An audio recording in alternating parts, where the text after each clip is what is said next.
Hello. Hello. Naresh madam మాట్లాడతా. నాన్న.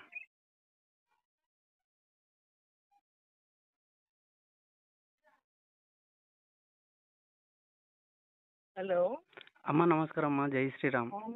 జై శ్రీరామ్. అమ్మ బాగున్నామ్మా, బాగున్నారమ్మా? అంతా బాగున్నారా? బాగున్నామమ్మా. ఎట్లా నడుస్తుంది ఊర్లంతా? బాగుందమ్మా, ఇప్పటికైతే మంచిగా ఉంది, ప్రచారం నడుస్తుంది. 14 చెప్పాలి తారీఖు నువ్వు. గెలిపియమని మంచిగా డెవలప్మెంట్ చేద్దాం ఊరిని. తప్పకుండా అమ్మా, మీ ఆశీర్వాదం కావాలమ్మా. చేద్దాము. అందరికి చెప్పు, గ్రామ పంచాయతీలు అందరు ప్రజలకు కూడా చెప్పు, అమ్మ గెలిపియండి, ఈ పని చేస్తాం, అమ్మ కూడా మాకు నిధులు ఇస్తుందని. అమ్మా తప్పకుండా అమ్మా. గెలిచి వస్తే తప్పకుండా ఊరికి డెవలప్మెంట్ చేద్దాం. థ్యాంక్ యూ అమ్మా, మీ ఒక్క మాట చాలు మాకు గెలవడానికి. తప్పకుండా గెలిచిరా పని చేద్దాం మనం. గెలిచి వస్తామా, తప్పకుండా గెలిచి వస్తాం, మీ ఆశీర్వాదం ఉండాలి. తప్పకుండా ఓకే. థ్యాంక్ యూ అమ్మా.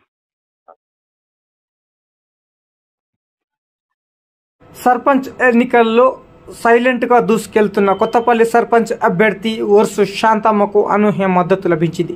పార్లమెంటు సభ్యురాలు డీకే అరుణ ఫోన్ చేసి నేను సైతం మీకు అండగా ఉంటాను, గెలిచిరండి, ఊరిని అభివృద్ధి చేసి చూపిద్దామన్నారు. వర్సు శాంతమ్మ ఇచ్చిన మేనిఫెస్టో కూడా ఇప్పుడు ప్రజల్లో చర్చనీయ అంశంగా మారింది. వాళ్ళు ఇచ్చిన మేనిఫెస్టో చూస్తే మనం ఒక్కొక్కసారి తెలుస్తుంది వాళ్ళు ఊరు అభివృద్ధికి ఎంత కట్టుబడి ఉంటారని. జై శాంతమ్మ, జై జై శాంతమ్మ.